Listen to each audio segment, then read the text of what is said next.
tadi kita udah berbincang banyak ya dengan dua narasumber yang peduli banget gitu sama anak-anak inspiring khususnya. banget gitu ya, yang mengajarkan tentang ya itu tadi, kasih, kembali lagi ke penerimaan gitu.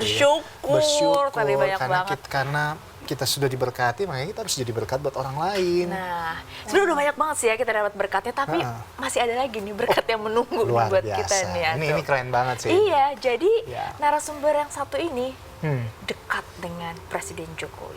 Ibu Iriana. Bukan, Ando. Bukan. Ya, yang dekat katanya, iya, benar kan? juga ya. Iya. Tapi nggak apa-apa deh, nggak usah aku kasih tahu biar penasaran. Oke. Gimana sih?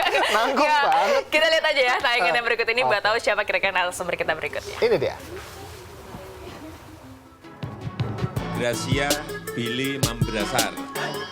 Billy Mambrasar, putra daerah Papua, resmi menjadi staf khusus Presiden Joko Widodo periode kedua sejak 3 tahun lalu.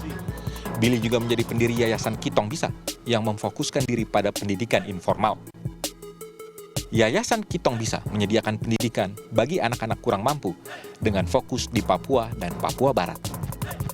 Billy lantas menyelesaikan gelar S1 dalam bidang teknik dari Institut Teknologi Bandung. Billy Mambrasar kemudian mendapatkan gelar master dalam bidang administrasi bisnis dari The Australian National University. Selanjutnya, Billy melanjutkan pendidikan tinggi ke Universitas Oxford berkat beasiswa dari Kementerian Keuangan Republik Indonesia tahun 2015. Berkat kegigihan dan ketekunannya, Billy pun menjadi anak Papua pertama yang lolos ke Universitas Harvard di Amerika Serikat.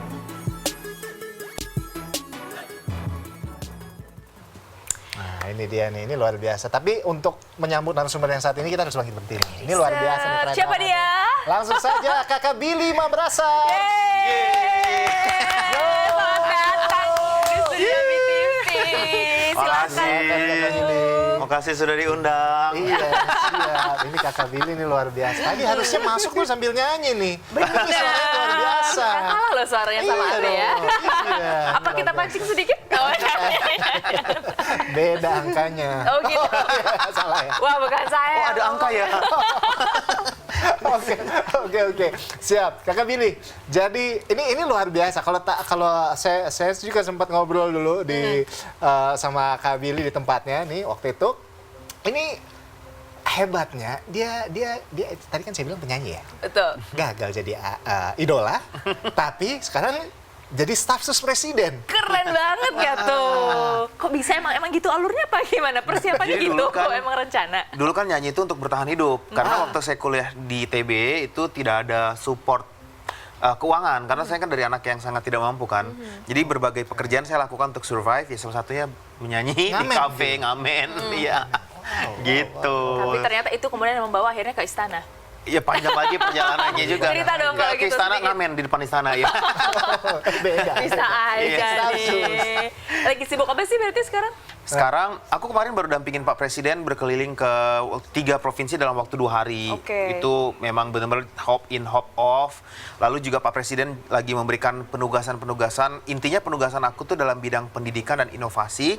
Dan aku mencoba untuk memberikan masukan-masukan dan berkoordinasi dengan berbagai pihak untuk menyetarakan akses pendidikan ke semua anak Indonesia gitu. Jadi counterpart saya selain dapat perintah langsung dari Presiden, saya bekerja dengan Bappenas, dengan Kemendikbudikti gitu. Concern Jadi banget. ini sebetulnya yang sangat relate dengan kehidupannya Kakak Billy gitu ya. Kakak Iya. Billy kan merasakan bahwa ya kembali ke yang tadi bahwa akses pendidikan ini sangat penting. Tidak semua anak ini memiliki akses pendidikan yang sama seperti itu kan. Benar. Ada yang memang terlahir ya dari sononya udah tajir gitu ya. Iya. Ada juga yang memang terlahir ya kurang tajir. Iya. Benar. Nah ini agak sulit. Nah, itulah yang membuat akhirnya Kakak Billy ditugaskan sebagai staf sus untuk bicara terkait pendidikan, akses pendidikan seperti itu. Benar. Jadi karena melihat perjalanan hidup saya yang panjang dan saya tuh dari sebuah pulau kecil yang sampai SMP saya nggak ada listrik. Nah, di mana Iya, itu? Di Pulau Yapen waktu itu. Pulau Yapen. Sekarang udah Oh, iya. lebih terbangun. Tapi waktu itu untuk sekolah itu saja sangat sulit sampai saya harus ke Jayapura untuk SMA. Kemudian setelah SMA saya untuk bisa sekolah ke Bandung saja orang tua saya harus meminta-minta uang karena memang nggak ada uang sama sekali dan untuk kuliah saya harus cari uang sendiri sampai akhirnya dapat beasiswa. Nah melihat kisah perjalanan saya yang panjang untuk memperoleh pendidikan, setelah pendidikan itu kemudian bisa merubah hidup keluarga saya, bapak ibu saya bisa saya angkat derajatnya, saya bahagiakan. Lalu bapak saya bilang sesuai dengan nama saya, Gracia Josafat Jobel Membrasar. Gracia artinya anugerah, Grace. Josafat adalah seorang pahlawan yang membawa perubahan, Jobel adalah kebebasan atau kemerdekaan. Jadi kebebasan kemerdekaan dari kemiskinan, kebodohan. Saya harus memainkan peran yang lebih penting itu, kata doa orang tua saya dari dulu. Jadi ketika saya diminta presiden untuk membantu beliau, dan khususnya dalam bidang pendidikan, saya merasa ini adalah momen untuk saya menjadi berkat di bidang ini, gitu, di bidang pendidikan buat orang lain, memastikan tidak banyak lagi anak-anak Indonesia yang sesusah saya. Kalau bisa rantainya putus sampai rantainya situ putus aja ya? gitu. Baik. Tapi Kakak Billy nih, tunggu, saya penasaran juga ini. Kenapa? Itu kan waktu itu keadaannya sudah tahu sendiri ya, ini agak-agak sulit nih ekonomi. Tapi saya masih mau belajar. Kenapa masih masih ngotot gitu untuk menempuh pendidikan lebih tinggi lagi tengah gitu. keterbatasan tapi masih punya keinginan untuk menempuh pendidikan. Dari Papua terus pindah lagi ke Bandung kan itu biaya lagi.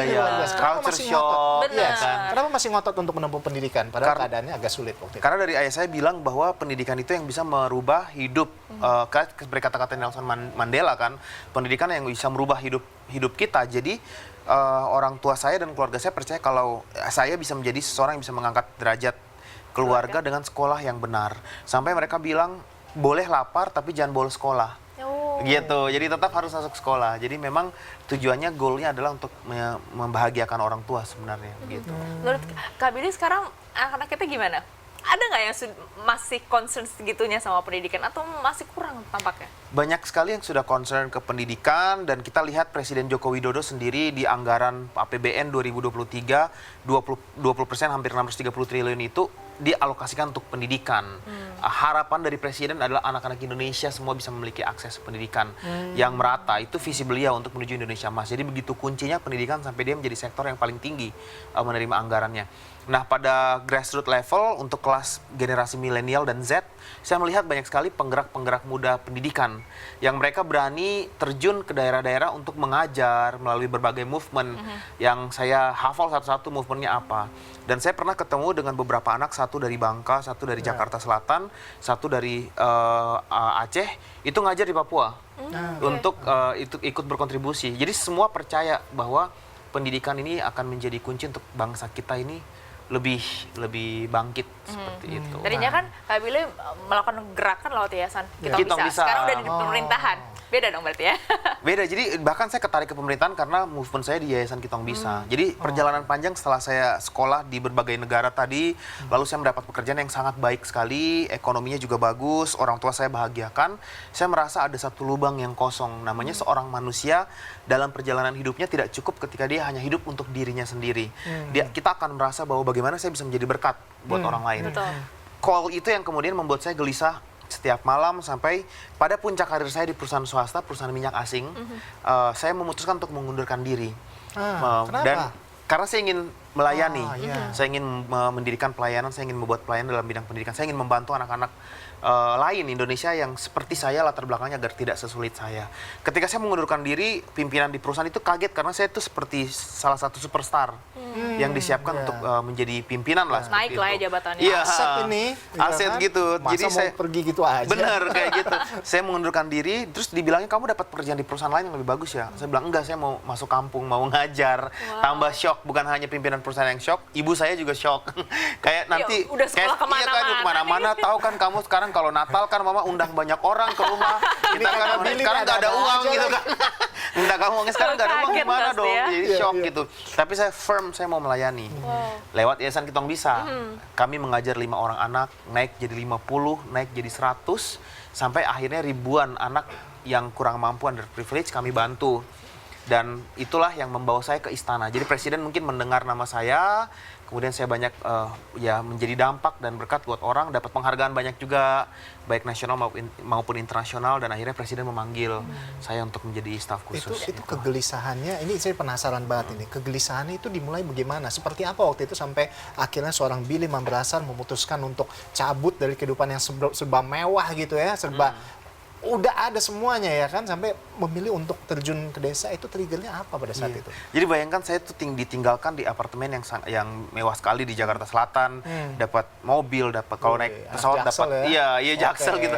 Naik pesawat dapat kelas bisnis kayak gitu kan. Suatu ketika saya di-assign ke remote area produksi gasnya perusahaan tempat saya bekerja. Saya penasaran dengan masyarakat Lampung di sekeliling area produksi, karena ini kita bicara triliunan rupiah yang digali nih dari gas alam tersebut.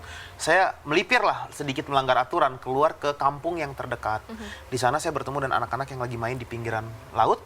Saya main sama mereka, ada fotonya sebenarnya saya pakai coverall dan mereka ambil helm saya, mereka pakai, mereka tanya saya tuh kerjanya apa. Saya bilang saya engineer. Engineer tuh apa, Kak? Engineer tuh gini. So aku tanya, kalian nggak sekolah? Mereka bilang kita nggak ada guru di sini. Jadi bayangkan anak-anak yang hidup di atas, istilahnya uang yang triliunan rupiah itu karena gas yang kaya, di atasnya mereka nggak bisa sekolah dan nggak ada guru. Dan itu menjadi wake up call buat saya kayak, Billy, kamu juga dulu susah seperti mereka, dan kamu sekarang diberkati, kapan kamu akan memberkati? Kayak itu haunts me kayak every night kayak gitu. Itulah seorang momen itu ya saya mau ke pendidikan gitu. Calling itu yang akhirnya membuat seorang Billy untuk saya harus move ini, saya harus action gitu. Iya, benar. Dan itu tuh ketika kita sudah berada dalam titik di mana kita mendapat calling untuk menjadi berkat buat orang lain, kita akan merasa berbeda dan alienated kayak gitu. Kayak saya punya pengalaman waktu kuliah terakhir di Harvard itu, saya dengan community itu kayak ngomong aja udah nggak nyambung. Ketika mereka bilang, oh, we're gonna get our master's degree, kita apply ke Wall Street, we're gonna work in the top companies dengan gelar dari Harvard segala macam. Aku cuma duduk di pojokan dan berpikir dan berdoa, Tuhan, aku mau melayani di mana habis ini dengan gelar aku dari Harvard kayak gitu. Jadi aku nggak berpikir lagi, udah enough untuk berpikir what would I get more, tetapi how can I bless more.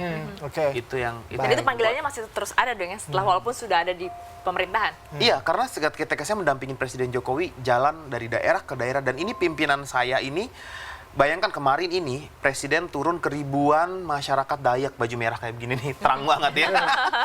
Berbaju merah, seorang Presiden turun dari panggung, masuk ke tengah masyarakat. Aku bilang, ini Presiden kok nggak takut diapa-apain? Kan bisa jadi ada apa. Tapi masyarakat Dayak Kalimantan Barat begitu diberkati, senang, antusias.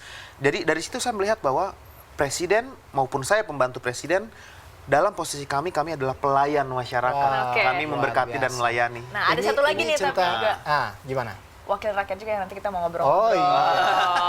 Kakak Billy, ini kita ngobrolnya seru banget, tapi sepertinya kita akan lanjut di segmen berikutnya. Untuk itu pemirsa tetaplah bersama kami akan segera kembali usai jeda.